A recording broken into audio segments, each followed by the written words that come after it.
Good evening প্রিয় দর্শক, আপনাদের সবাইকে শুভ সন্ধ্যা।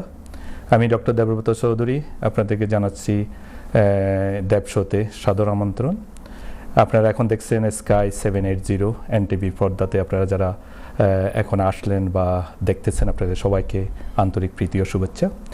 যারা আমার এই শোটা অলরেডি দেখেছেন বা দেখতেছেন, আপনাদেরকে শুধু একটু বলে দিচ্ছি, ডেব শো হচ্ছে development of education and business, how we can think something new in the real world. So আপনারা আশা করি সবাই ভালো আছেন এবং সুস্থ আছেন, এটাই আমাদের কাম্য। তো আজকের এপিসোডের যে থিমটা আমি নিয়ে এসেছি, the age of AI, storytelling and branding. আপনারা দেখতে পাবেন এবং কিছু এক্সাম্পল নিয়ে আসবো একটু পরে, যে আসলে স্টোরি টেলিংটা কীভাবে আমাদের ব্র্যান্ডিংয়ে কাজ করতেছে এবং কীভাবে এটা মানে বিজনেসে উপকৃত হচ্ছে, এবং আমরা এডুকেশনে কীভাবে স্টোরি টেলিংটাকে ইউজ করতেছি। আপনারা এটাও জানেন, আমার শোতে সবসময় দেখে এসেছেন আমি সবসময় দুইটা গেস্ট নিয়ে আসি। এটার একটা কারণ ছিল, সেটা হচ্ছে দুইটা সাইড আমি শোতে দেখানোর চেষ্টা করি আপনাদেরকে, স্পেশালি দর্শকদেরকে, যে কিভাবে আমরা আসলে how we can develop the education and business in the same platform. তো একজন প্র্যাকটিশনার থাকে এবং একজন একাডেমিশিয়ান থাকতো। তো আজকের এপিসোডটা একটু ভিন্ন ধর্মী, যেহেতু we thought something different, and I bring actually something new things for all of you. So before we start in the deep end of the program, I just want to introduce today's guest, and you all know him probably somehow in the academic world, in the novel world. So let's start to introduce today's guest, Dr. S.M.A. Moin. Dr. Moin bhai, welcome to the show, and thank you very much to come to the show. Thank you very much for having me. Thank you. Moin bhai, I know you are obviously academician, and you are a writer, you are a practitioner. Would you mind to say few things to the audience? Then what is your journey, and how you started your journey, and in today what you are doing? Thank you.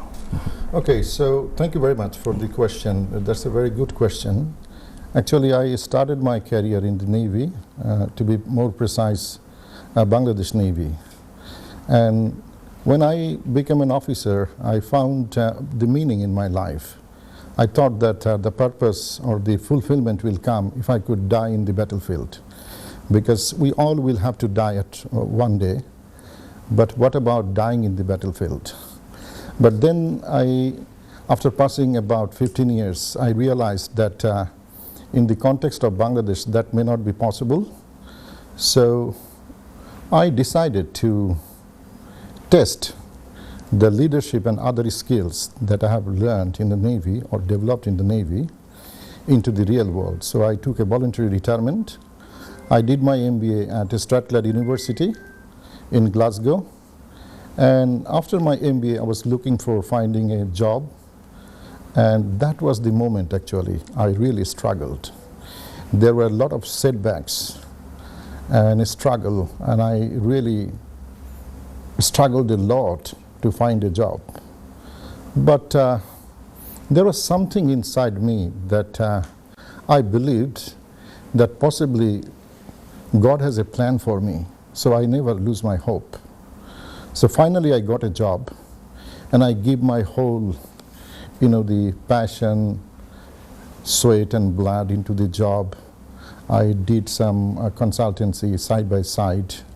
I worked in the media industry, financial services industry, and also I taught in further education colleges. But there was a moment of epiphany when I discovered that is it all about contributing to the bottom line of the companies? Is it all about making profit? And there are a lot of problems in the world. So how can we change this world, or how can we make an impact? And that is the moment I thought that if we can create next generation of leaders with purpose, characters and values, then possibly they can create a better world. And I wanted to be part of that. Then I decided to do my PhD, and I completed my PhD from Nottingham University, and I came into academia. Initially I started with Coventry University London, Now I'm teaching in the business School of Business and Management at Queen Mary University of London. Every year I come across around 500 students, and I think I found my purpose and meaning now, because I have the opportunity to create future leaders. Thank you, Dr. Moin. I think that is really inspired to many people. And দর্শক আমি আর একটু কথা আপনাদেরকে বলতে চাই, এই শোর মাধ্যমে আসলে আমি চেষ্টা করতেছি দেন আমাদের বাংলাদেশি একাডেমিশিয়ানেরা যারা আমাদের বাংলাদেশ থেকে অনেক পড়াশোনা করে এসেছে এখানে, এবং যাদেরকে আমরা আসলে যাদেরকে ইকোনমিক মাইগ্রেন্ট বলে থাকি, এটা কিন্তু অনেক কন্ট্রিবিউশন করতেছে আমাদের সমাজের জন্য। এখন দেখেন doctor Moin is Queens Mary ইউনিভার্সিটির প্রফেসর, অ্যাসোসিয়েট প্রফেসর। আমি চাই দর্শক আপনাদের ছেলেমেয়েরা যারা কুইন মেরিতে পড়াশোনা করতেছে বা যারা আসলে চিন্তিত আছেন নেক্সট জেনারেশন বা জিসিসিও লেভেল করার পর তারা ইউনিভার্সিটিতে যাবে, আপনারা আজকের এই শো থেকে অনেক কিছু জানতে পারবেন, এবং আমি আশা করি যদি কোনো কোশ্চেন থাকে প্লিজ দয়া করে আমাদের স্টুডিওতে আপনারা কোশ্চেন করতে পারেন, আমরা চেষ্টা করবো আপনাদেরকে উত্তর দেওয়ার জন্য। So thank you. মোহিন ভাই, you just say like actually a lot of things. First of all, I will come back to one thing, the setback that you already mentioned. I didn't know that much. Now, just to start, as you came from practitioner to the academia, do you think what is the actually purpose of education and why we need education? Just to quick answer, like, and I know you had a lot of things to say, but I think the purpose of education is all about empowering the students so that they can find the purpose of life. So at the end of the day, they got to be a good person, and they got to find their role. So some of the things that are very important is the element. The Ken Robinson, he said element. So Einstein said something like, say, if you ask a fish to climb a tree, then the fish will be climbing whole life, but fish will not be successful. That's true. So everybody is talent, everybody is unique, but many people do not know where they are good at. So education should create an environment where the student will test and try, and they will find their element, their magic. I call it their magic, so that they can leverage that and make an impact into the world. So it's like, say, I would use the word from Shakespeare that all the world is a stage, and everybody has a role to play. So the purpose of education is to empower students to find their role so that they can play the role and contribute to the world. Thank you. Excellent. I think, as you said, like, the world is a stage, and we all actually God gifted. How much knowledge we have, that doesn't matter. And actually this show is actually knowledge exchange. We are trying to understand how we can change our knowledge to our community. That's absolutely. So thank you. Now, as you can see, like, obviously artificial intelligence, and last few years we are really defend of artificial intelligence. Everybody worry about artificial intelligence everywhere. And obviously our topics is not mainly AI today, honestly speaking. I'm going to talk with you many things about the storytelling and brand image. However, if you look at the higher education, especially we are talking the higher education in university level, and how this artificial intelligence changing our teaching and learning, do you see something dramatically change happen, or are you thinking like it happening as it is? How do you measuring this change? I think that's a fantastic question, to be honest with you, and we need to take it very seriously. Because if you don't take it seriously, or if you don't approach it strategically, then there might be some problem. So artificial intelligence, actually we have to see it as a tool, not something that will replace us. So when we approach artificial intelligence, it will empower us to co-create. If we think that artificial intelligence is our very good friend, but also this friend needs to be challenged time to time. That's another thing. So it's like, say, magic at the intersection of mind and the machine. I have a chapter, actually, a book I've written, Creativity in the Imagination Age. So yes, artificial intelligence, you can access, you can get anything. Then also artificial intelligence is not only just say doing the repetitive job or say performing solving cognitive problem. It is also like doing a lot of creative thing. So if you have some idea, some imagination that you want to say show the world something, and then artificial intelligence, they can co-create this thing with you. So you can co-create, it's not about asking something and generate something. That's one way, but I would say that that's not the right way. Rather take it as a friend and co-create, so that whatever you get through artificial intelligence, yes, there is a product coming out, but inside the product, the soul is you. So the prompt you are giving, the conversation you are having with this machine, so the output that is coming, it's a co-creation. So we have to see this thing in that way. But okay, we need to also focus on some certain things that what artificial intelligence are not very good at. So then probably we need to think about, say, empathy, say ethics, the creativity, all this aspect. So it's artificial intelligence. The dramatic shift is that it's not about rote learning, that is not about memorizing something, but it's about co-creating. But we need to give problem to the students so that they can unleash their talent by the help of artificial intelligence and solve the real life problem. Thank you. I think absolutely, as you mentioned, like in ethics, we are talking this empathy, and co-pilot, and obviously co-creating in our curriculum. Do you think also, like in last, if I can go back to 5 years, like before just COVID and after COVID, and in this situation, do you think, obviously we are all under stress of artificial intelligence, obviously, like if you think about the ChatGPT we are talking about now, assignment and whatever students are submitting, we have used to be Eternity, and now is coming to AI recognition, like in how much percentage. Do you think, as you mentioned just recently, you said like in creativity, like in a student should more creative, a student should be more smart and all sort of thing, but does AI actually killing or changing this pattern for next generation? I think it all depends on, say, how you approach AI or how you leverage AI into education. Okay. So, for example, so if you think that, okay, you are testing knowledge about a person, so that means, say, you ask a question and they will give an answer. Then probably artificial intelligence is not helping actually, because everybody will find the same kind of answer. So in today's world, I mean, I tell this thing to my students all the time. I say, it's not about the answer that you know. It doesn't matter, because the answer you know today, it might be absolutely irrelevant tomorrow. It might be, yeah. So what is important is the question you ask. So think about the PhD you have done in your life. So the success of PhD start with a very successful question.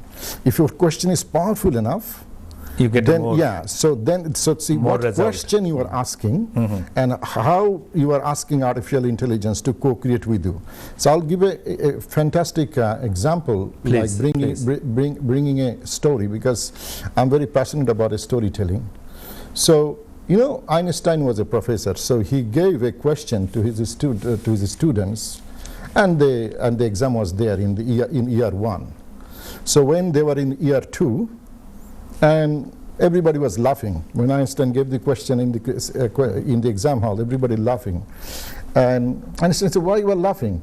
I said, "You do not understand why we are laughing." I said, "No." I said, "You gave the same question that you gave last year." So everybody is like, they burst into laughter. And then Einstein said, "Oh, that's fine, not a problem.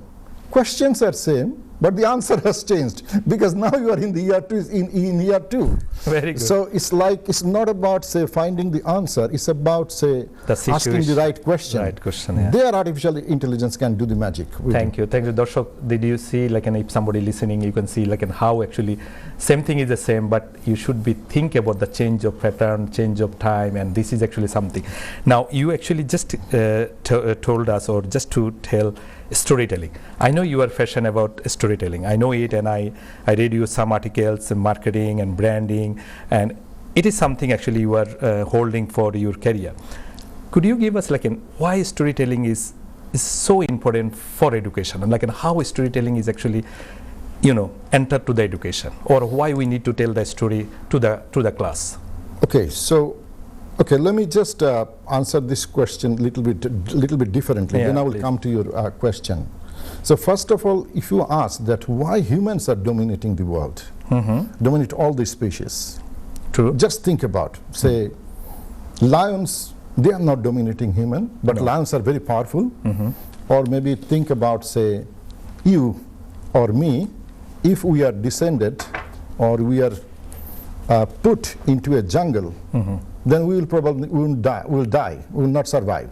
But you can see that there are deers, there are, say, monkeys. All animals. Yeah, the insects, they are surviving.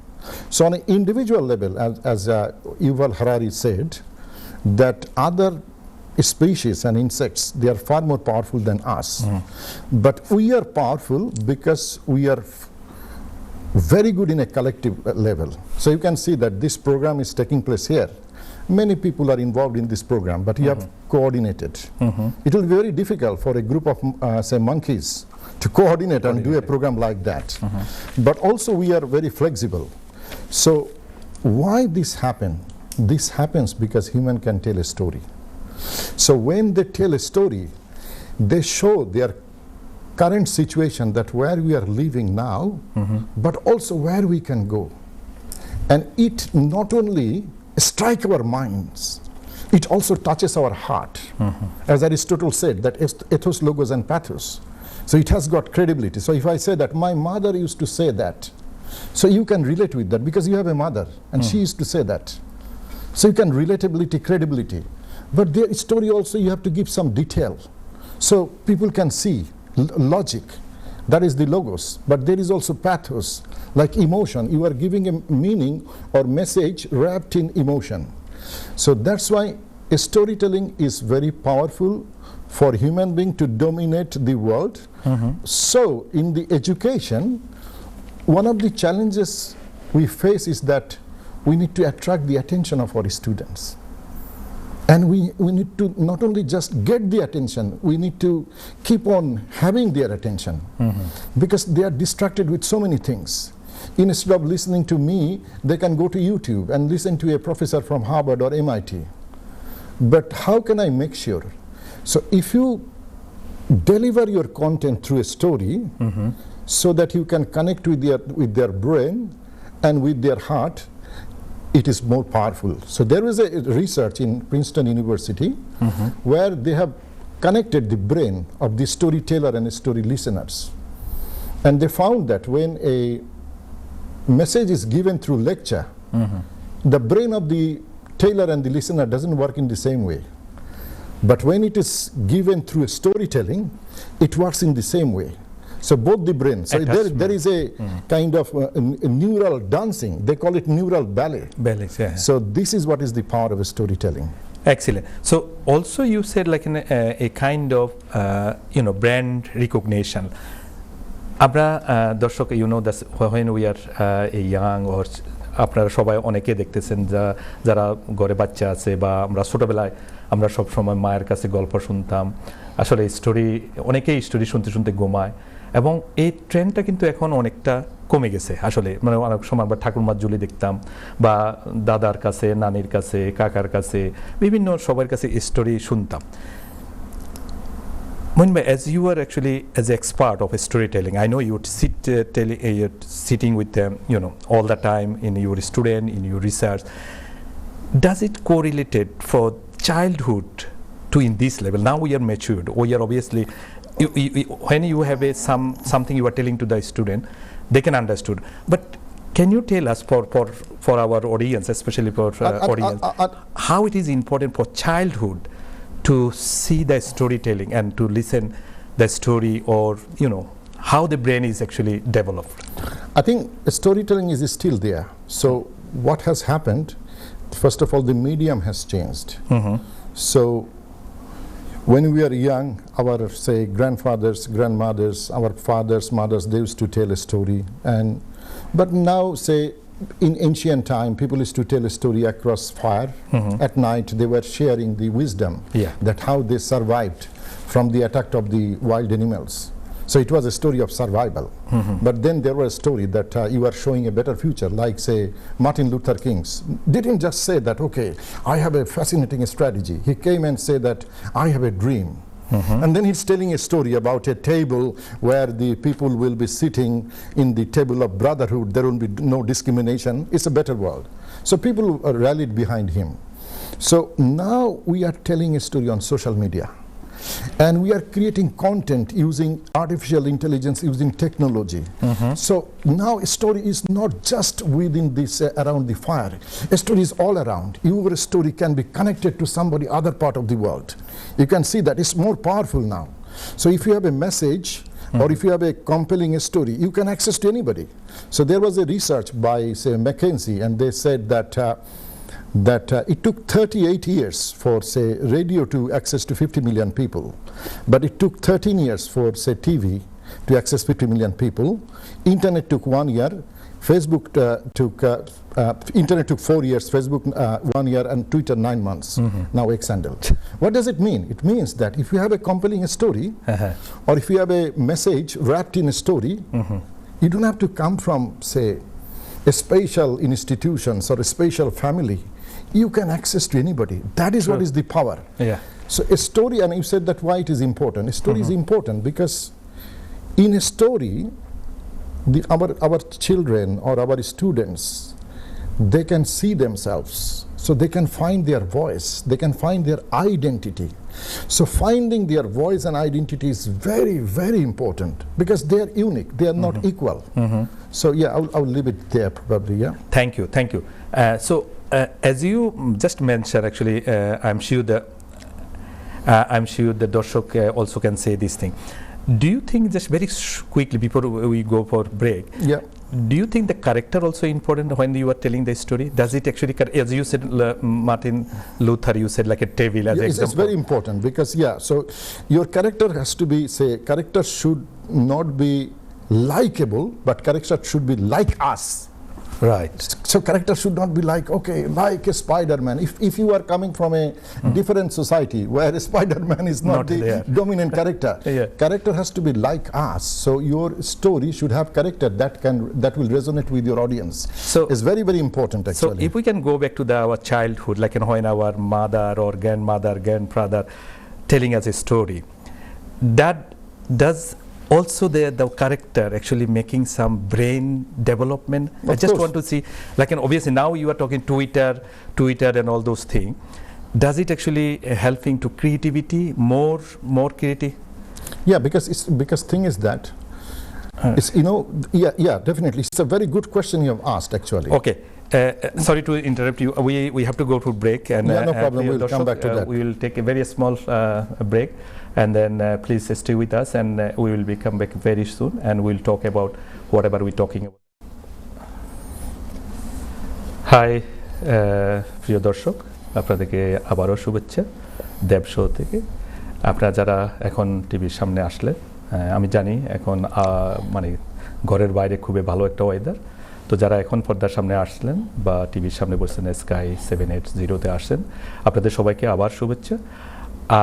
আজকের এই এপিসোডে আমাদের যে জিনিস নিয়ে discuss করতেছি সেটা হচ্ছে the artificial intelligence, story telling and brand recognition, specially branding. So আমাদের সাথে যে গেস্ট আছে উনি ডক্টর মঈন, কুইন্স ইউনিভার্সিটির অ্যাসোসিয়েট প্রফেসর, এবং উনি আসলে expert on story telling. So দর্শক, আপনাদের যদি কোনো কোশ্চেন থাকে, আপনারা যারা দেখতেছেন বা অলরেডি দেখে আসছেন, ব্রেকের আগে যে অংশটুকু আমরা কথা বলেছি সেখান থেকে যদি কোনো কোশ্চেন থাকে, প্লিজ আপনারা পর্দাতে আমাদের নাম্বারটা আছে, you can call us in the studio. Thank you very much. So দর্শক, I will go back to our guest Dr. Moin, as you obviously okay, please, yeah. Hello.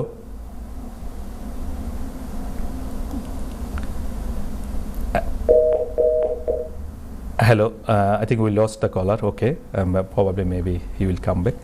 So, as before the break, I was asking one small things, and I'm actually, honestly, I love story. Honestly, still, I'm sure some of people are knows that you can, wherever your mom is how old she is doesn't matter. You love to listen something from her, and I love to listen history from my mom, and all the time, really.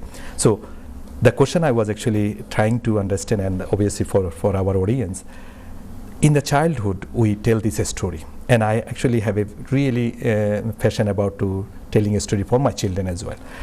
How do you see, or how do you actually differentiate or try to understand, is storytelling giving us some kind of creativity for our childhood, or does it actually damage something? Because as you know, when the kids listening the story, they fall in sleep most of the time.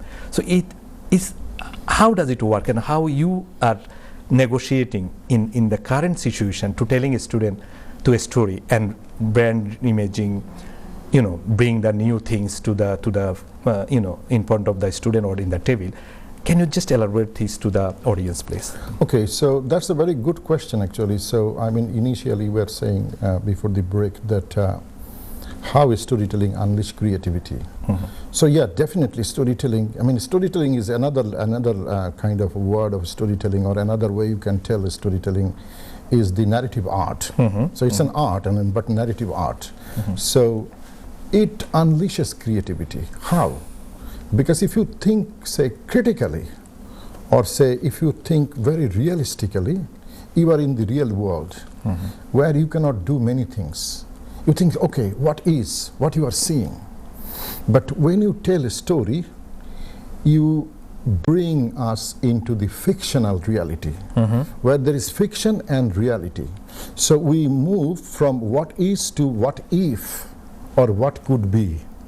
So how you bring them into a different realm, what could be. And that is the moment creative thinking starts, imagination starts. You start thinking what is not present in the world, what could be. Excellent. Yeah. So, Dr. Moy, as you said, like an imagination. Now I'm actually just thinking, okay, when we say this story to our kids, they close the eyes, they thinking, they imagine, absolutely.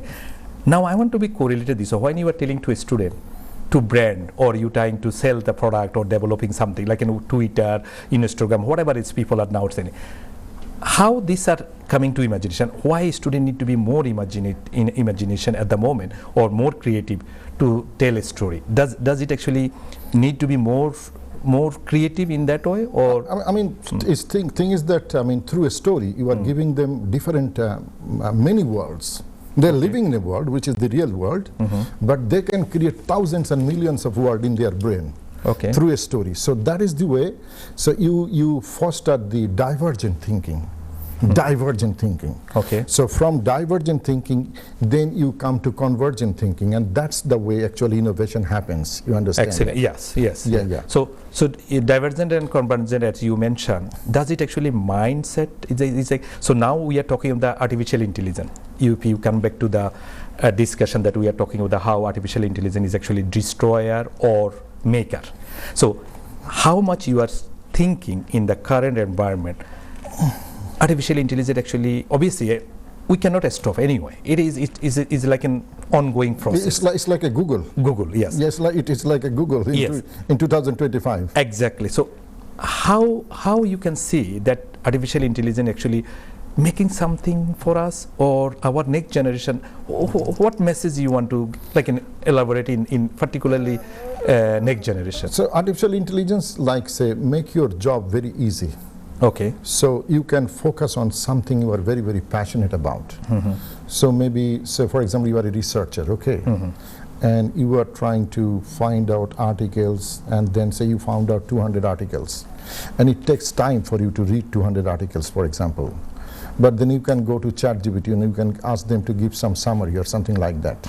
And when you compose this knowledge within your brain, and then you can think, you are very advanced, you can think something that is not there. So it all depends that how we are going to use artificial intelligence. So we have to inspire our students to ask better questions, think better, so imagine outside the box, and then we need to inspire them to come back to artificial intelligence, and where they are facing some problem in accessing the information and other thing, artificial intelligence can be their team member.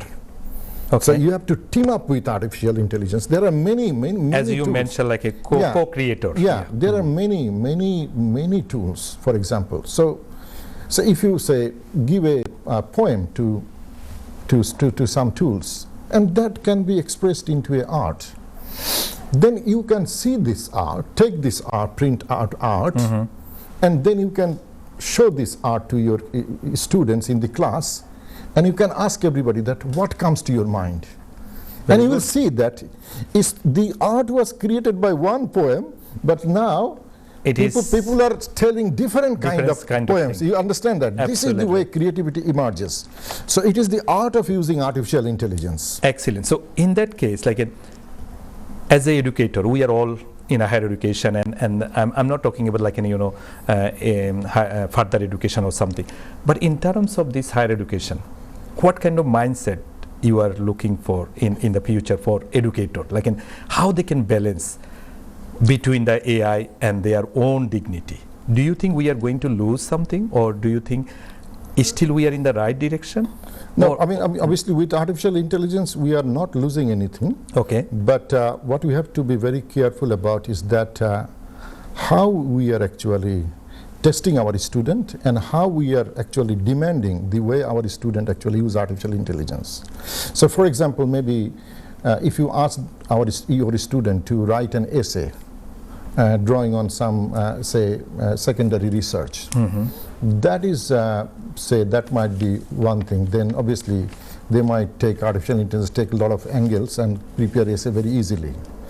But if you say that okay, this is a real life problem, work in a team, use artificial intelligence, and tell us how many tools you have used. Now you will see that many people will be lazy. They will only use 1 or 2 tools, not many tools. So that okay, use at least 10 tools and compare how the outputs are coming, and you say that okay, generate 100 ideas. From that 100 ideas, say shortlist 10 ideas, and then you come up with one very good idea that how we can solve this problem, and then you write an essay in a team. What was your reflective learning as you have romance with artificial intelligence? Yeah. So because it's like you have to make romance with artificial intelligence. You understand that? Yeah. Then you make see the that, lover. So then you can see that it's a different kind of learning that you cannot even imagine. You understand that? So this is a learning much advanced thing. So you are asking them to solve a real world problem, but then you are asking that okay, how did you use artificial intelligence? What question did you ask? What answer it gave? Then how did you make your decision? So now you have to design your curriculum in a way where artificial intelligence will be co-created, and a student has to reflect that whether it has supported them or it has hindered their creativity. Excellent. And they will find their magic. They will. When I say magic, it means they will find the way. That how they will have to develop it, have romance with the certain tools. Excellent. In the areas of artificial intelligence. Now, if we can just obviously, I'm sure the audience want to know that when we are saying imagination, and we are saying obviously our mom and dad or our grandmother was telling something, and every story. I still recall when we listen the story, and I'm telling something to my daughter and son in the current environment. There should be some lesson, isn't it? End of the day, there is some meaning. Now, as you are expert of storytelling and you are teaching this subject, branding, creating branding, or value creation, proposition of the identify the branding, does storytelling need to be success with any theory or any framework? Do you just audience, I'm sure they want to know that storytelling everybody can tell something. So yeah, I understand that you are looking for a tools or looking for a way so that you can make a good story. So first of all, see how do you define a story. First of all, a story is the reflection of life. Yes. But life minus boring thing. So yes, obviously you are doing so many things in your life, and many people are not interested about that. So life minus boring thing. So it has to be a reflection of life so that people can actually relate it. Then again, a story, you told a very good thing, that character. So again, you can define a story in this way, that a story is a kind of narrative where a character go through the challenges and transform at the end and leave a lesson for others.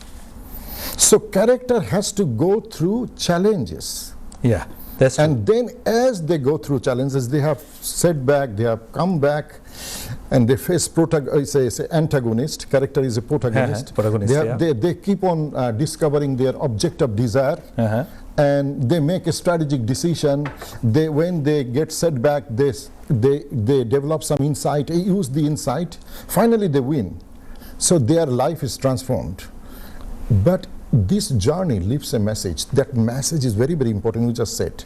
So a story should give a message. If the message is not there, then it's not very effective. It can be entertaining, but there is a but, as you said, but. So that but is very important, that you have to give a message. Now, you are saying number of times that brand storytelling or storytelling in branding. Storytelling in branding is very, very difficult. Very difficult, even far more difficult than telling a story in a movie or in a novel. So it's very interesting thing. Let me just explain it. So in a novel or in a movie, you see, if you might watch a movie once, maybe twice, but not more than that. You might read a novel once or maybe twice. Then what they are looking for? They are looking for that. Either you will laugh or you will cry or you will get some life philosophy, and then you will get loyalty to the either writer if it is a novel, or to the artist if it is a movie. Then they have got enough time to do this thing with many plots and other things. So these are fiction-led story. But in branding, the story is purpose-led. So they have a purpose. First of all, this 30-second story has to clarify that what this brand stands for. Why this brand is creating difference in the world. It's not about selling the product. So see, when you look at this Apple. Attention, I think. Look at this Apple. So when Apple came, so Steve Jobs said, put a dent into the universe. That means they are challenging everything. So when you are challenging everything, he said that if you can be a pirate, don't join Navy. So challenging everything. So that means, everybody think that, okay, if they challenge everything, they will probably have the best innovation in the world. True. So now, they will tell a story, and you will see this advertisement time and again.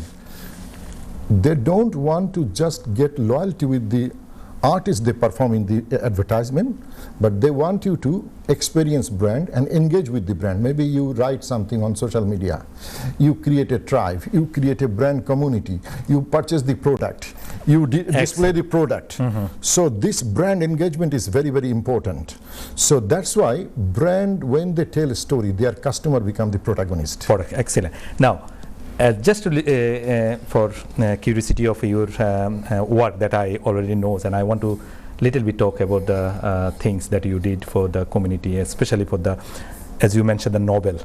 Now, I know that you written 3 novels, and actually one I already read, and you know it a long back ago. So if I can read all 3, like a melody of leadership, I think in the ties of love and digital Robin Hood. This is also you are putting this like in storytelling, or what is novel? Why you are writing novel? As you said, you are coming from very various background. How? Okay, first of all, I teach brand storytelling in the digital as in the master level. Yes. Okay, so when I'm say teaching all these theories and other thing, as I told you in the beginning, that Aristotle said that ethos, logos, and pathos. So credibility is important. So my student might say that, okay, have you written a novel or have you written a story? Then if I have not written, then I will be probably in an awkward situation. So first of all, yes, I have written a novel and say number of novels. But the 3 I know. In this novel, basically what I've done, I mean, my novels are a little bit different. So it is basically I'm taking some theories and some subject matter thing, like say the melody of leadership. So here, it was about it's a leadership book. but it has got many characters are facing problem, and they are solving the problem. So I'm creating a lot of plots, and when characters are solving problem, at the end of the day, they are actually telling that this is the way they are solving problem, and then I say that, okay, actually what they have done something like they have used this particular leadership theories. Yes, there is a lot of theories. Yeah. So then digital Robin Hood. Here I have actually shown that actually the difference in our world, like in the contemporary world, there are good people and bad people. Yeah. And then if some good people want to make the bad people good, but in the wrong way, that's not right.